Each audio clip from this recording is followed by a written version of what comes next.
Hey, good morning, everybody. This is Mr. Rader, College Now, Sociology. And today we're going to be looking at income inequality in the United States and to consider the extent to which America is a stratified society using economic data. So, for this opening question, what I'd like you to kind of think about before I reveal the answer is looking at these three bar graphs, number one, number two, and number three, and looking at the key, top 20% to the bottom 20%. Which of these three bars do you believe best illustrates the ways in which wealth is actually distributed in the United States today? And this comes from the Harvard Business School and from Duke University. So, would it be choice one, choice two, or choice three?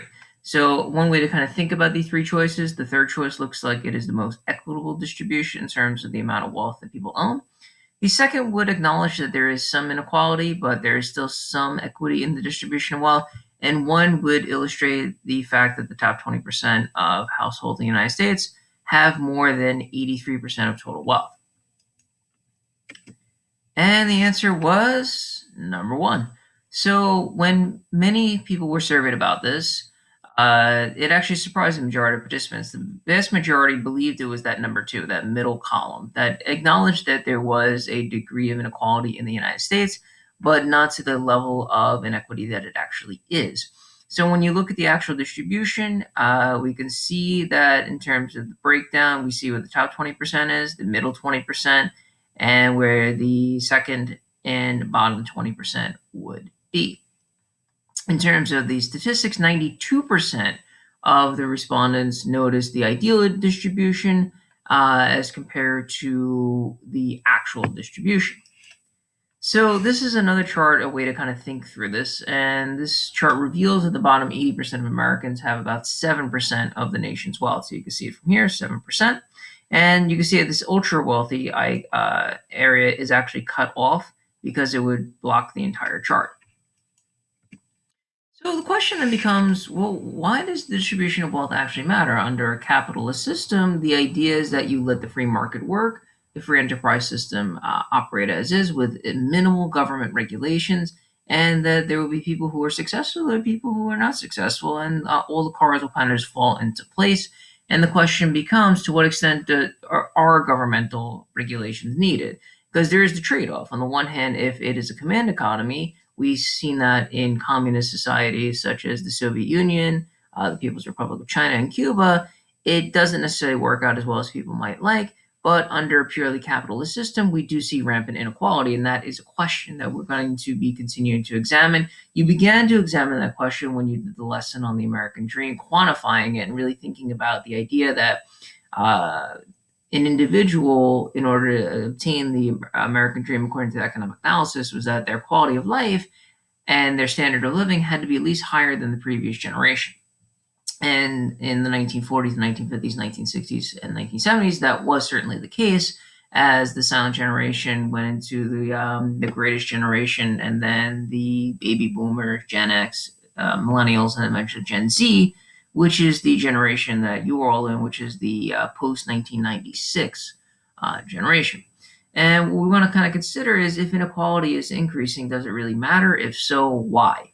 So we're going to look through some of the statistics that are being presented and consider what stratification looks like. Okay, so one useful infographic that I like to use when I give this lecture in person is a comparison between the United States as a whole and New York City in terms of the income distribution and the ladder of income wealth. We see it ranges from less than $10,000 a year to $200,000 or more per year. So if we look at just the high and the low, in terms of our outliers, in New York City, 6.9% have more than $200,000 a year, and the rest of the country is 4.6%. By contrast, 10.5% of the city's population makes less than $10,000 a year, whereas in the United States, it's only 7.2%.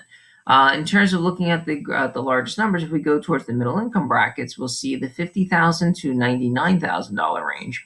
In New York City, it would be 16 plus 10.8 or 26.8% of the city population makes between $50,000 to $100,000 a year. So that's about a little more than one out of every four people. So the question then becomes, well, what about the other three?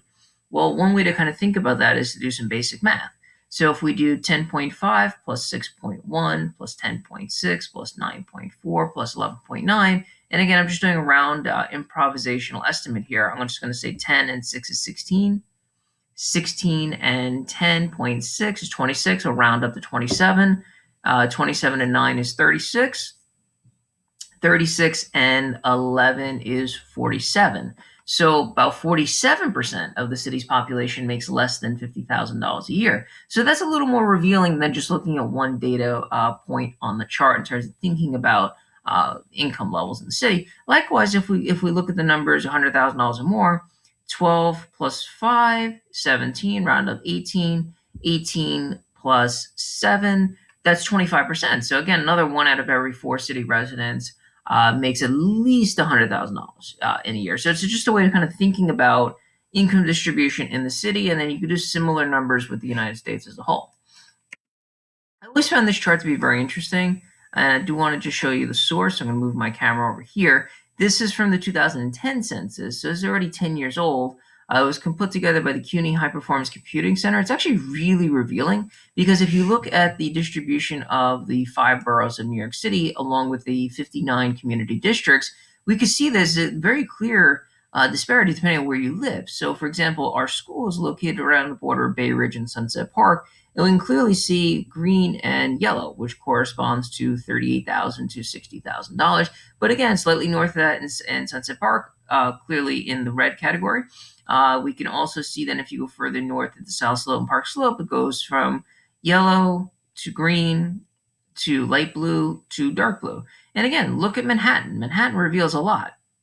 If we look at the Lower East Side, Midtown, Uptown, and if we look at the Bronx, from the South Bronx into the Northern Bronx, and the same thing is true if we look at West Brooklyn, East Brooklyn, Central Brooklyn, and then Queens County, we can see that there's very clear neighborhood-based wealth in the city. And not to neglect or forget Staten Island. So we can see even in Staten Island, there's a pretty big distribution in terms of the median income.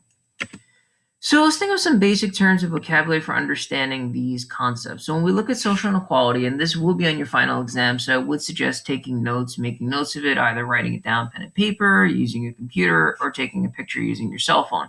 It's understanding that members of a society have differing amounts of wealth, prestige, or power. So when we think about it, this is what you would have learned in 9th and 10th grade global history, the idea of a social hierarchy, the classic pyramid, the triangle. So this is when you have a ranking of entire groups of people. There are unequal economic rewards and power in society. So there are 2 types of status. So the first one that you saw was achieved status. I left it up there from the very beginning. This is what we see in societies like our own in the United States, where your final position in society in terms of your social class is really attained largely through his or her own efforts, also keeping in mind societal constraints as they exist. Whereas ascribed status, this occurs in many other societies, and even in the United States in its historical sense, is that your social position is really assigned to a person by that society with little regard to your own unique talents or characteristics. It's the idea of having limited to no social mobility. So think about when we looked about Marx' false consciousness and the possibility of upward mobility and how that was limited during the Industrial Revolution. Okay, so other things to kind of consider is particularly for those of you who have not taken an economics class yet, when we're thinking about economics and we're thinking about median incomes, we have to understand the difference between income and wealth. So your income is a salary that you may draw from having a job, or if you're self-employed or you run your own business, it's the revenue that's coming into the business. So it's salaries and wages. Wealth, by comparison, are all your material assets. So these things like land, if you own real estate, stocks, bonds, mutual funds, and bank accounts. That would be your wealth. So this chart is also pretty interesting. I took this from the New York Times, August 7th, 2017. And this speaks to the ideas of inflation-adjusted annual growth based on a person's income percentile and how much growth they saw over the last 34 years. So if you look in 1980, we can see that in the income percentile, I'm just going to read the kind of the flashpoints on the chart. The poor and the middle class used to see the largest income growth. As you can see, this is where their charts were. And again, by the point we're hitting about the 50th to 60th percentile, now we're getting to the upper middle class, 70%. Now we're getting to the wealthier classes by the 99th percentile. By 2014, instead of seeing income growth of 3.5%, it actually went down for the fifth percentile down to below zero. By the 50th percentile, it was around 1%. But again, in 1980, it was 2%. So that's again, a 100% decline, really thinking about half of the overall loss. Looking on the other end, we can see the breakdown to the 99th percentile, which again, okay, 2.5% versus looking about a little under 2%. Not much of a change, but when we hit the 99.999% percentile, that's where we see the stratospheric growth. So when we think about systems of stratification, we also have to think historically how they've existed in societies around the world in past and present sense. So the first and the most familiarized system that many of you probably are aware of is slavery, and you're probably aware of it in the Atlantic context, thinking about in terms of the transatlantic slave trade that really boomed with the sugar trade in the 16th and 17th centuries from the Congo in Southwest Africa, and also thinking about Ghana and the Ivory Coast in terms of the other major region of the African trade between Europeans and the African kingdoms of the Congo, Asante, and Songhai.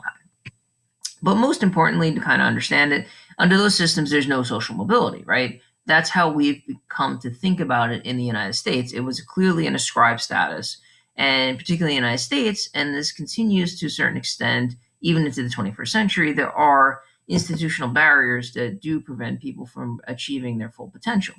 However, that isn't how it always existed around the world throughout human history. So, for example, in ancient Greece in the Mediterranean, slavery was not based on race at all. It was based on prisoners of war. So if they were a captive of war or piracy, they would be sold into slavery. However, one key distinction between that and the system that exists in the United States was that your status would not be passed on to the next generation. So there was no institutional based system. Another way of thinking about stratification is ranking hereditary systems. So, for example, in India, for thousands of years, they've had the caste system. Although it's technically was outlawed in 1952, it still is informally in practice in India today in 2020.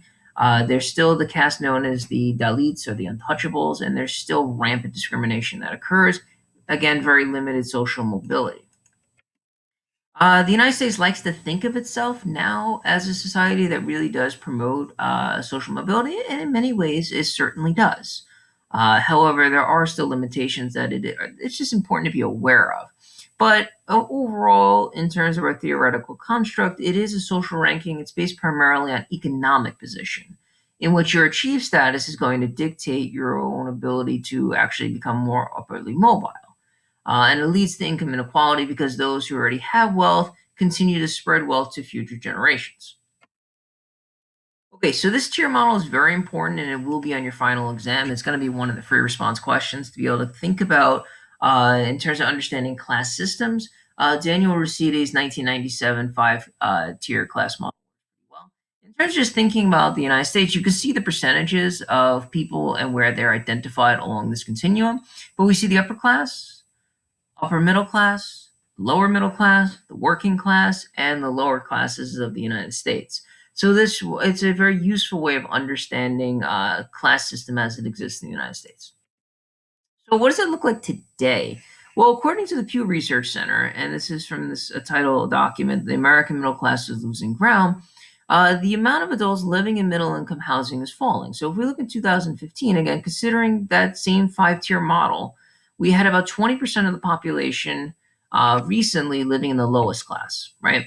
9% in the lower middle, about 50% still considered to be middle class, 12% in the upper middle class, and 9% in the highest classes. So if we go back 40 years and we're thinking about 1971, okay, notice there are less people in the lowest classes. The lower middle is the same. The middle class is much bigger at 61. The highest is smaller, it's only at 4. And the upper middle is also a little less, it's at 10. And that's really thinking about the deregulation campaigns in the United States in the 1980s and how that exacerbated the underlying economic issues. This is one way to kind of think about it in terms of what it looks like today. And it's a way that you can use data in your response on the final exam if you're thinking about how class system exists and how different people in our society fit into different economic classes. Now, as we looked at with the lesson on the American Dream, it is also embedded in many ways with race and class. The two are inextricably linked, and we need to understand that. So this chart is from the U.S. Census Bureau. It was based on a current population survey, 1968 to 2019, as the most recent data is revealed to us under the annual social and economic supplements. Now, I'm going to move my camera up here so that you can see the notes if you choose to read it. I just want to point out the x-axis looks at the years, the y-axis looks at the overall income levels, and it breaks it down in terms of the median household income. So this is essentially 50% of people having above that level and 50% of people in that demographic living below that level. So if you look at the chart, one thing I want to point out, these bars that are shaded in, they correlate with periods of recession. So when there are recessions, it means the economy is going to decline, people are losing jobs. So one could assume pretty naturally that the income levels will go down. So prior to 1987, the Asian population was not included in this number, so that's why the numbers don't go back further.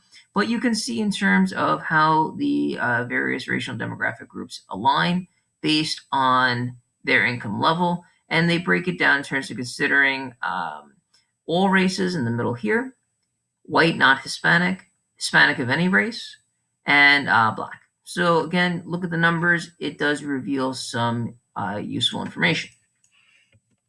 So that brings us to the question of like, well, what class am I in then? How do I determine this? Where do I fall into? So I'm just going to read the first two paragraphs.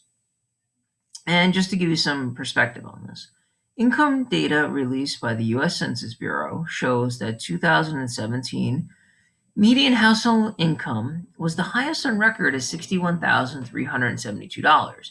Pew defines the middle class as those earning between two-thirds and double the median household income. This means that the category of middle income is made up of people making somewhere between $40,500 and $122,000. Those making less than $39,500 make up the lower income bracket. Those making more than $118,000 make up the upper income bracket. Easy, right?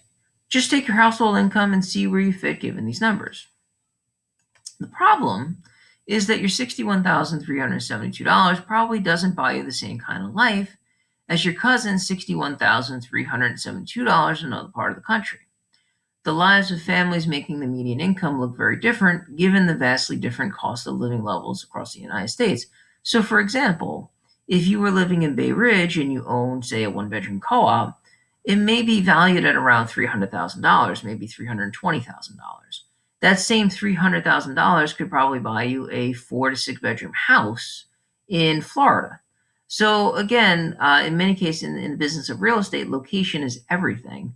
So money only goes so far depending on what the cost of living actually means. And the lived experience makes it difficult to determine your income class status. In his report for the Urban Institute entitled The Growing Size and Incomes of the Upper Middle Class, non-resident fellow Stephen Rose writes that, quote, because people tend to live in communities with similar incomes, they view themselves as being near the middle because their neighbors' circumstances are similar to their own, even if their incomes are significantly below or above the U.S. median. People in the aggregate tend to live, work, and socialize with people with similar income levels. For this reason, we often do not have accurate reference points that would help us gauge our actual class status. So here are 3 new ways to consider looking at class in America. So the first one is social and cultural capital. It was a concept debuted in 1986 by French sociologist and public intellectual Pierre Bourdieu. His essay, The Forms of Capital, outlines how different forms of capital shape class. He said that in addition to economic capital, there's social and cultural. Social capital is your connections. It's whom you know, whom you socialize with, who's in your circle. It's group membership. If you've ever heard someone say it's not what you know, it's who you know, you're familiar with this idea of social capital. Cultural capital is a little less concrete, but it's basically somebody's cultural literacy. This includes education level, skills, cultural knowledge, and taste, ways of behaving, speaking, and dressing. It's the way you communicate through your behavior that you are of a certain social status. And when we talk about class, it's important to remember it's not just a matter of income or economic capital, even when you account for cost of living and lived experience. And this is because there are other forms of capital. They offer different kinds of currency and a slightly different kind of class status. It's also important to note that having one of these forms makes it much easier to acquire the other two. So class is relative, and these are just some things to kind of consider. So I'm going to leave this slide up for a moment, and this really speaks to the psychology of inequality. And there's an article here that you can look up for the New Yorker. It's a really interesting read. It's by Elizabeth Colbert, and she basically looks at this role and considering, well, what is the experience of the psychology of income level and the idea of quote unquote feeling poor?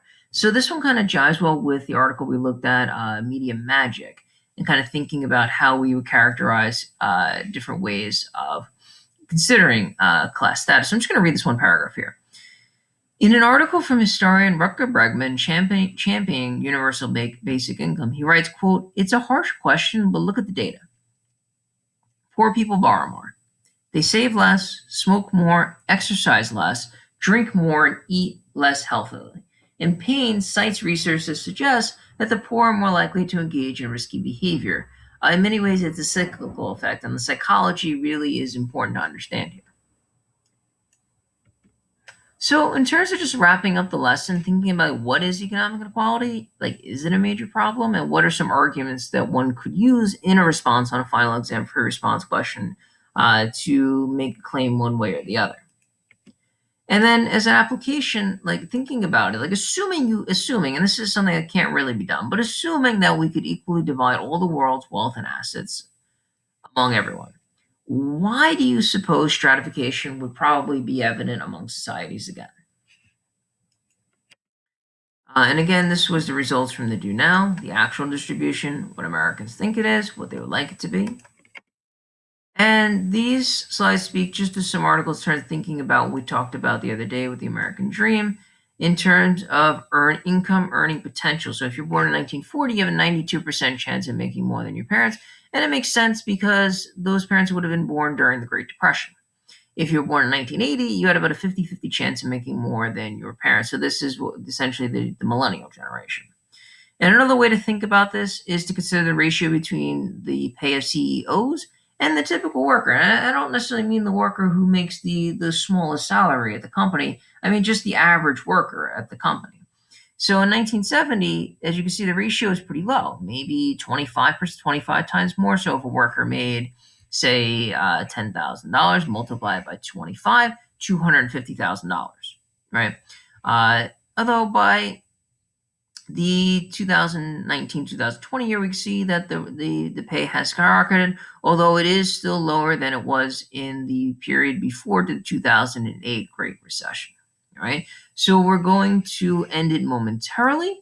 I do want to end by just showing one slide that kind of just encapsulates some of the things we were discussing before, considering the relationship between income inequality and life expectancy. Because at the end of the day, when we look at public health, understanding how income fits into that larger picture is pretty important in terms of thinking about initiatives and programs that could be used to deal with this issue when concerning public health.